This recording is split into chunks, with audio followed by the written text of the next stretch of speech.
In the 1960s and 70s, the city of Chicago was a diverse community of political and social expansion. But while Chicago was an urban space of culture and a close community, there was more than this that meets the eye. Chicago in the 1960s was clearly not the most structured, as the political and social unrest in the time period presented conflict within the city and throughout America. With the tension that presented itself in Chicago during the 1960s, the motivations of artists living in Chicago gave way to many new movements in the city. Thus, the creation of the Chicago Imagists movement, starting in 1966 when a small group of artists who were graduates of the School of the Art Institute of Chicago formed Harry Who, a series of exhibitions at the Hyde Park Art Center curated by Don Baum. The 6 members of Harry Who were just some of the many artists in Chicago who would later be known as Imagists, not just in their city, but nationwide. The Chicago Imagists group, with their passion for creating art, as well as presenting their work on a larger scale, had a large impact on the art world in America. These groups laid the foundation for political and social discussions in Chicago in the 1960s and 70s with provocative and diverse art.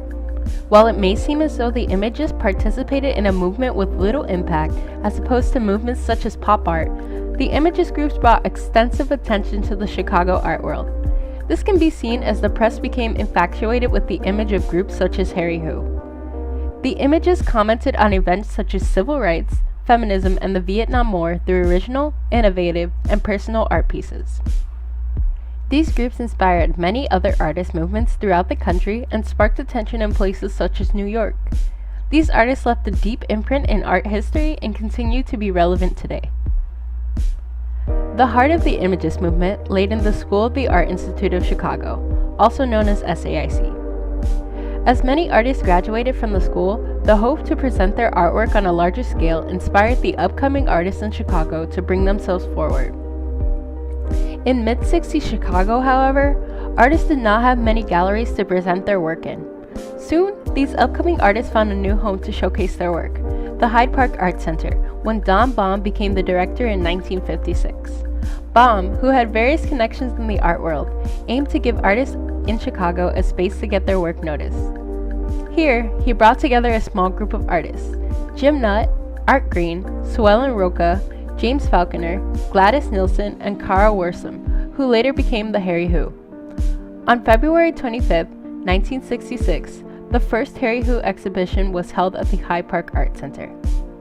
The first exhibition sparked widespread attention and led to the creation of various other artist groups such as the Non-Plus-Sum and the False Images, which consisted of artists such as Roger Brown, Ed Flood, Barbara Rossi, and many other Chicago artists who graduated from the School of the Art Institute and aimed to present their work on a larger scale.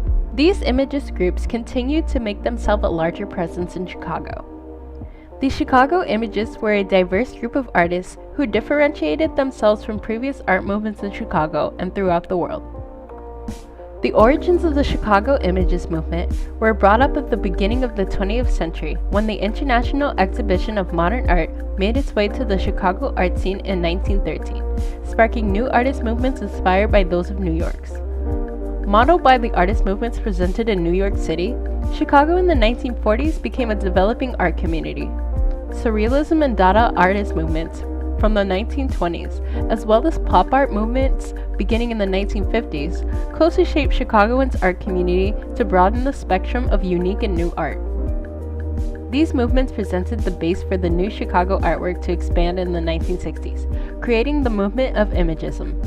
The previous art movements allowed Imagists to differentiate their artwork and create pieces that may have been modeled by previous eras of pop art and Dada, but brought in a personal aspect of the Chicago community that many movements failed to demonstrate. The Imagist works reflected their personal environments. Chicago, one of the things that makes Chicago curious is that it's one of those places where almost all of the important visual artists in Chicago are also faculty members here. That's not true in New York or LA or other places. So they ended up teaching the next generation of Chicago artists, some of whom continue the basic tradition of Chicago Imagism. This refutes the claim that Imagism in Chicago was a loose confederation that seemed to mirror pop art from the decade before. It also shows that the environment in the bustling city of Chicago made Imagists a relevant presence who had the capability to create a large impact in the city. Another reason why their personal environment gave them a different style than previous movements was also due to a change in politics throughout the world and the changing social structure in America. Chicago, as well as the rest of the world in the 1960s and 1970s, placed itself in a political crisis. A major event that influenced Chicago Imagists was the Democratic National Convention riots. In 1968, during the time of the Vietnam War, protesters in Chicago rioted against the police, rejecting intervention in Vietnam as delegates conversed on who would represent the Democratic Party. What started as a peaceful protest outside the convention led to a stockade between citizens and policemen. In the span of 4 days, the civil unrest provided a window for Imagists to reflect on the political issues presented in their current time. Imagists displayed their artwork in an unstable political environment, raising different interpretations of issues from the 60s and 70s. This shows their significance in the Chicago community as they branched out from the art world and made an imprint in the political aspects of society.